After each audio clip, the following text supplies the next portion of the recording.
O que é uma fé morta? Fé morta é uma fé sem nenhuma atitude. Por isso que a fé, ela é acompanhada de atitudes. Hoje nós vamos meditar em Tiago, capítulo 2. Esse capítulo é muito forte. Ele trata de muitas coisas muito especiais e profundas. Então, provavelmente nós vamos dividi-lo em duas partes, tá bem? Então vamos meditar nele? Senhor Jesus, nos dá o teu espírito de sabedoria, para que possamos extrair daqui desse capítulo aquilo que vai nos guiar, orientar, fortalecer e nos salvar. Amém. Graças a Deus. No versículo 1 diz: Meus irmãos, não tenhais a fé de nosso Senhor Jesus Cristo, Senhor da glória, em acepção de pessoas, porque se no vosso ajuntamento entrar algum homem com anel de ouro no dedo, com trajes preciosos, e entrar também algum pobre com sórdido traje, e atentardes para o que traz o traje precioso, e lhe disserdes: assenta-te tu aqui no lugar de honra, e disserdes ao pobre: tu, fica aí em pé, ou assenta-te abaixo do meu estrado. Porventura, não fizeste distinção entre vós mesmos? E não vos fizestes juízes de maus pensamentos? Então aqui está bem claro, né? Nem precisa-se de muita explicação. Então aqui, Tiago está dando uma boa explicação para aqueles que estavam dirigindo a igreja e que não poderia se fazer distinção entre aquele que era mais rico e o mais pobre, entre aquele que apresentava ter maiores condições e aquele que não. Porque diante de Deus todos somos iguais. E todos nós, grandes, pequenos, ricos ou pobres, dependemos da mesma coisa, do sangue precioso do Senhor Jesus. O comentário do Bispo Macedo diz assim: acepção de pessoas. Quando o Senhor Jesus passou neste mundo, agiu com perfeição em todos os seus atos, deixando-nos o exemplo a ser seguido. Em nenhum momento fez acepção de pessoas. Pelo contrário, ele sabia analisar o interior e as intenções de cada uma. A viúva pobre, por exemplo, em meio a tantas ofertas dos ricos, teve sua ação de fé registrada nas Sagradas Escrituras, pois foi aprovada pelo Salvador. Em Zaqueu, o publicano, o Senhor viu a sua sinceridade e se hospedou em sua casa. Já no caso da mulher pega em adultério, viu sua humildade e a perdoou. Assim, Tiago faz um apelo direto à consciência dos cristãos a olharem para o próximo com o olhar de Jesus, sem favoritismos ou segundas intenções. Portanto, ninguém deve ser tratado com mais ou menos respeito ou consideração pela sua posição ou condição social. Por isso que a importância de nos mantermos sempre firmes diante daquilo que nós acreditamos para nossas vidas. Agora, continuando no 5. Ouvi, meus amados irmãos. Porventura, não escolheu Deus aos pobres deste mundo para serem ricos na fé e herdeiros do reino que prometeu aos que o amam? Nesse versículo, há muitas pessoas que entendem ele de forma muito errada e pensam assim: olha, Deus é com os pobres e não com os ricos. Pelo contrário, ele está falando pobre, mas é no sentido de humildade. É a humildade que chama a atenção de Deus. Quando nós lemos lá no Salmo, né, o coração quebrantado. O coração quebrantado é essa pessoa que é humilde, reconhecendo sua condição. Por isso que ele fala: porventura não escolheu Deus aos pobres, aos humildes deste mundo, para serem ricos na fé? Que às vezes você não dá nada para uma pessoa e ela não apresenta tantas condições financeiras, mas ela é uma pessoa de grande fé. Como o exemplo que nós acabamos de ler no comentário do Bispo Macedo, a respeito daquela viúva pobre. Ela não tinha nada para oferecer de riquezas, de glórias, de nada, mas a oferta dela, ela foi superior na qualidade do que a dos ricos, porque os ricos, apesar de dar grandes somas, eles estavam dando, na verdade, o resto. Então, eles não estavam considerando tanto assim o Senhor a quem eles estavam honrando. Diferente daquela viúva que deu todo o seu sustento, representado naquelas 2 moedinhas de cêntimos. Então, vamos continuar aqui. Mas vós desonraste o pobre. Porventura não vos oprimem os ricos e não vos arrastam aos tribunais? Porventura não blasfemam eles o bom nome que sobre vós foi invocado? Todavia, se cumprirdes conforme a Escritura, a lei real, amarás o teu próximo como a ti mesmo, bem fazeis. O comentário do Bispo Macedo diz: pobres. Entre os judeus daquela época predominava a ideia de que as riquezas eram um sinal de favor de Deus e a pobreza era um sinal da falta da fé e do desagrado ao Senhor.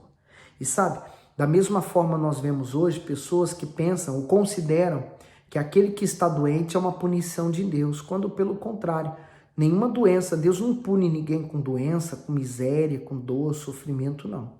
Isso é as escolhas que a pessoa faz. Quanto mais distante eu estou do Senhor Jesus, mais propenso eu estou dando condições para o mal agir. Olha a continuação do comentário. Essa falsa ideia era fortemente rejeitada por Jesus, pois ele nunca desprezou o pobre nem o rico que se voltaram para ele. A alusão que Tiago faz aos pobres e oprimidos é por esses não terem em que se apegar, pois não possuindo bens materiais, se voltam mais facilmente para Deus, tornando-se ricos na fé. Os que são economicamente favorecidos, na maioria das vezes, acabam confiando em suas riquezas, o que se torna um obstáculo à sua salvação, como foi o caso do jovem rico. É claro que todos que recebem a revelação da fé trazem dentro de si o entendimento correto da vontade de Deus, ou seja, pela fé o pobre toma posse da vida abundante prometida pelo Senhor Jesus, e o rico não coloca mais a sua riqueza em primeiro lugar na sua vida. Ambos têm os mesmos direitos diante de Deus, porque as riquezas não são consideradas diante de Deus, é considerada a nossa fé. Mas uma coisa é verdade, você pode observar que nos países mais pobres, as igrejas contêm mais pessoas, porque, como diz aqui o bispo, nessa sabedoria, realmente, as pessoas, elas quando não tem nada ao que se agarrar, elas se agarram à fé, elas não têm nada a perder. Já o rico, por possuir muitas riquezas, eles vão pensar várias vezes antes de chegarem a ir a uma igreja. Por quê? Eles vão pensar que podem roubar as suas riquezas. E esse pensamento ele é tão enraizado nas pessoas que até aqueles que às vezes não tem nada, tá devendo, não tem como comprar um pão, mas eles falam, não vou na igreja porque eles lá vão me roubar. Mas a pessoa já não tem nada. Então, para você entender, o mal trabalha de tal forma, convence com argumentos tão fortes que a pessoa se convence que aquilo ali é uma verdade. E ela deixa de buscar a Deus por causa daquilo que ela ouviu, do que ela creu, e ela termina por aceitar o sofrimento e também não combater aquele sofrimento de nenhuma forma. Olha só, continuando agora no 9. Mas se fazeis acepção de pessoas, cometeis pecados e sois condenados pela lei como transgressores. Porque qualquer que guardar toda a lei e tropeçar em um só ponto, torna-se culpado de todos. Porque aquele que disse, não cometerás adultério, também disse, não matarás. Se tu, pois, não cometeres adultério, mas matares, está feito transgressor da lei. Aí você entende por que a lei ela não foi perfeita para o ser humano. Porque o ser humano nunca conseguiu cumprir toda a lei na sua perfeição, tirando o próprio Senhor Jesus. Então, normalmente, você pode observar, a maioria dos nossos problemas, a maioria, digamos que 99% dos problemas que nós possuímos diz respeito a uma terceira pessoa. Aliás, a uma segunda pessoa. Quer dizer, os nossos problemas, eles se resumem nos problemas da nossa sociedade, no meio em que vivemos, dos nossos relacionamentos. Essa é a palavra que eu queria ter. É nos nossos relacionamentos. Pode observar. As mágoas vêm da onde? Vêm daquilo que você esperava que a outra pessoa não fizesse por você. Da onde vêm as iras, os problemas, as brigas? Vêm daquilo que você recebeu em troca da outra pessoa. Então, por isso que um dos maiores, aliás, o segundo maior mandamento que o Senhor Jesus falou, o primeiro é amar a Deus, o segundo é amar ao próximo como a nós mesmos. porque esse segundo mandamento vai evitar uma série de problemas. Olha o comentário do Bispo Macedo. Condenados pela lei como transgressores. Quem faz acepção de pessoas transgride as leis humanas e principalmente a lei divina. Portanto, quando os cristãos mostram parcialidade, cometem pecado, manifestar interesse em alguém para obter favores e desprezar quem não tem nada a oferecer revela egoísmo. O que é considerado uma transgressão? Tiago ressalta que quebrar alguma parte da lei é quebrar toda a lei. Então o favoritismo não podia ser visto como algo irrelevante. Dessa forma, como pode alguém dizer que ama e agrada a Deus se voluntariamente ofende e menospreza o seu próximo? Agora continuando no 12. Assim falai e assim procedei, como devendo ser julgados pela lei da liberdade. Porque o juízo será sem misericórdia sobre aquele que não faz misericórdia, e a misericórdia triunfa do juízo. Meus irmãos, que aproveita se alguém disser que tem fé e não tiver as obras? Porventura a fé pode salvá-lo? Então quer dizer, a fé acompanhada de atitudes. As obras da lei por si só aquelas obras, elas não produziam salvação. Por isso que eles até faziam vários sacrifícios para o perdão, mas ele já não produzia o perdão, porque era algo constante, era algo automático. Mas a fé ela é acompanhada de obras. E aí, continuando. E se o irmão ou a irmã estiverem nus e tiverem falta de mantimento cotidiano, e algum de vós lhe disser, ide em paz, aquentai-vos e fartai-vos, e não lhe derdes as coisas necessárias para o corpo, que proveito virá daí? Assim também a fé, se não tiver as obras, é morta em si mesmo. Então, o apóstolo Tiago, ele faz uma comparação, né?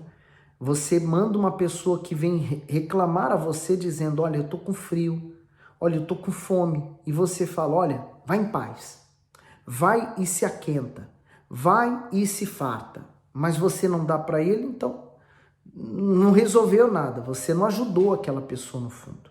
Então, é isso que ele está aqui querendo dizer. Agora, olha só o comentário do Bispo Macedo nesses versículos.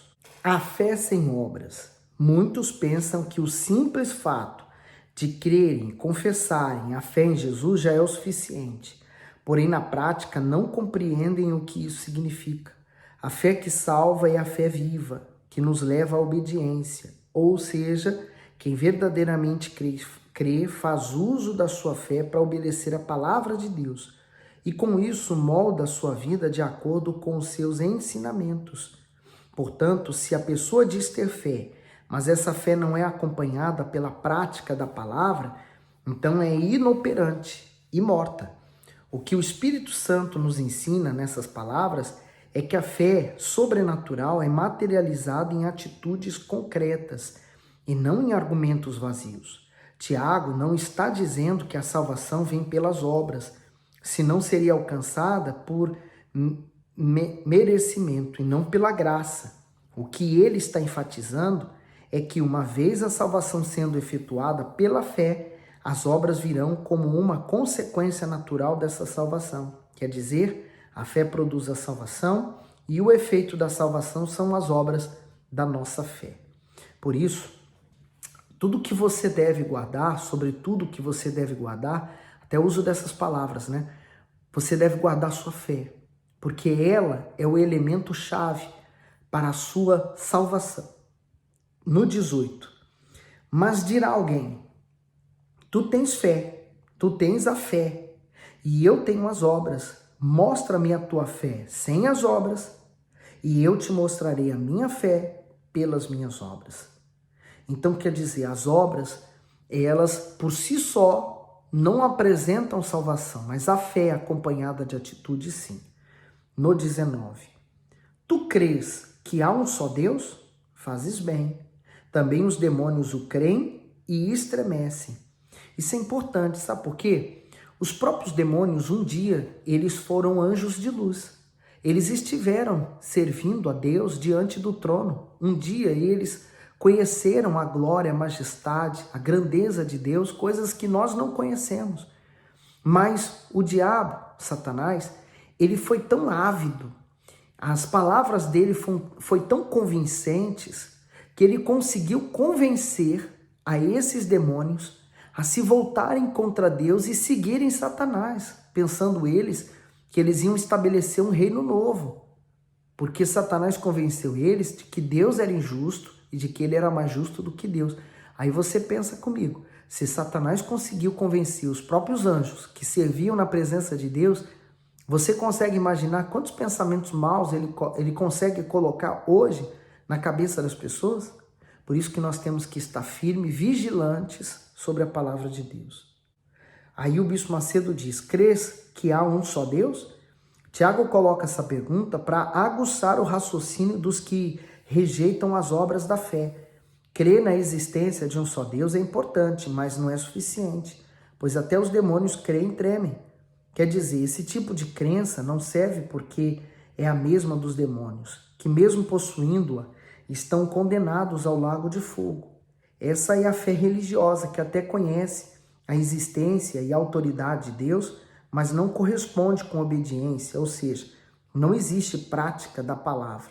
O diabo utiliza essa estratégia para levar as pessoas ao engano e assim fazê-las perderem a salvação. Fé sem obediência não salva nem justifica ninguém.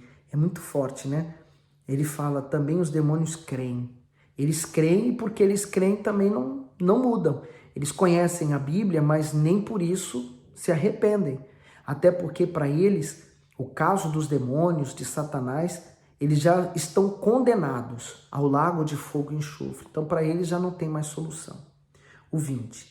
Mas, ó homem vão, queres tu saber que a fé sem obras é morta? Porventura o nosso pai Abraão não foi justificado pelas obras quando ofereceu sobre o altar o seu filho Isaque? Então ele faz uma comparação muito profunda, né? Abraão não ficou assim, eu vou sacrificar Isaque, porque Deus me pediu amanhã. Aí no dia seguinte ele falava assim, ó, hoje não, tô cansado, amanhã. E sempre deixando para amanhã o que era devido fazer hoje. Pelo contrário, quando Deus pediu a Abraão, no dia seguinte levantou-se cedo, não falou com ninguém, ó, foi para lá para o Monte Moriá para sacrificar a Isaque. Quer dizer, as obras dele, a atitude dele, né, dele levar a lenha, o cutelo para imolar o filho, o fogo, levar tudo, menos o cordeiro, né? No caso seria Isaque. Ele levou tudo. Então essa atitude demonstrada de até colocar Isaque sobre o altar demonstrou a fé dele, né? Seguida de obras. E continuando agora o 24. Vedes então que o homem é justificado pelas obras e não somente pela fé? O Bispo Macedo no comentário diz, a fé cooperou com as suas obras. Tiago dá o exemplo de Abraão, que creu em Deus e mostrou isso por meio da sua atitude de fé. A fé necessita de obras para estar viva e ser aperfeiçoada. Por isso, onde há fé verdadeira, deve haver também obediência à palavra de Deus, pois é o que produz resultados. Dessa forma, é impossível demonstrar fé se não houver submissão a Deus por meio de obras. Quando o cristão realmente crê nas promessas divinas, ele confia, fé. E a prova dessa crença é a realização do que a fé lhe pede, obras. A relação inseparável entre a fé e a ação está bem explícita neste versículo, pois a fé e as obras caminham juntas. Poxa, muito forte, né? A confiança está representada com a nossa fé. Então, eu recebo a palavra de Deus. Eu manifesto uma fé em relação àquela palavra. Então, eu confio nela. E o que a fé nos pede são as obras, né? As minhas atitudes que eu vou ter em relação à fé. Lembra que Moisés, ele estava orando a Deus porque vinha um inimigo atrás e diante dele estava o mar? Deus até questionou, mas Moisés, por que você ora a mim? Manda que o povo marche. O que você tem na mão? Um cajado. O cajado é o símbolo da fé. Então ele falou assim, ó, toca nas águas. Então quer dizer, ele tinha fé, o que faltava? Atitude, que era tocar nas águas. O sobrenatural acontecia. E aí o 25. E de igual modo, Raabe, a meretriz, não foi também justificada pelas obras quando recolheu os emissários e os despediu por outro caminho? Porque assim como o corpo sem o espírito está morto, assim também a fé sem obras é morta. Só para que você entenda, Raabe, ela era de Jericó, aquela cidade que Deus ele queria que o povo apenas passasse por ela, não iria destruir Jericó. Mas o rei de Jericó decidiu resistir o povo de Israel e falou que por ali eles não passariam. Então Deus falou que deu ordem para Josué cercar a cidade e dar aquelas 13 voltas em volta do muro. Aquele muro era tão conhecido porque ele era extremamente resistente. Eles eram, como diz na época, intransponíveis. Por quê? Não eram muros simples como nós vemos hoje, né? Eram muros mesmo largos, grandes. E eles também aproveitavam, né, para criar uma resistência maior, colocavam a casa dos mais pobres. Então, se houvesse um ataque à cidade, as primeiras pessoas a sofrerem um ataque eram aquelas ali, as mais pobres.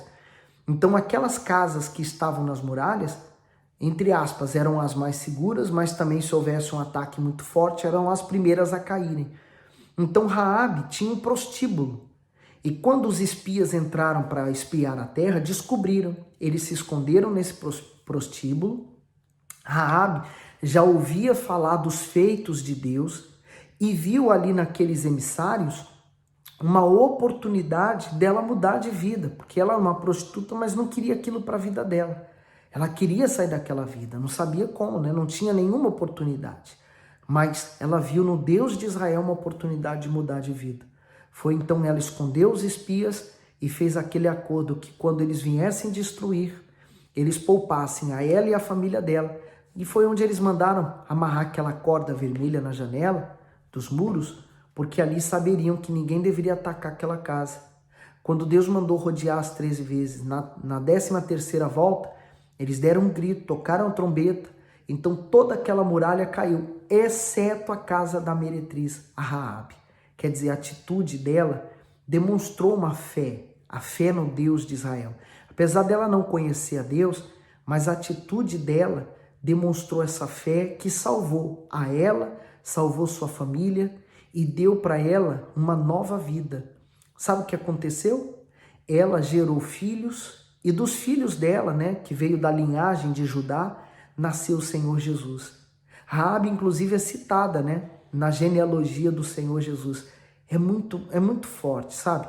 Nós vemos o quão Deus é poderoso, né? Que Ele escolhe pessoas simples, pessoas que às vezes para a humanidade não representam nada, mas Deus escolhe justamente essas pessoas para envergonhar aquelas que pensam assim, eu sou alguma coisa.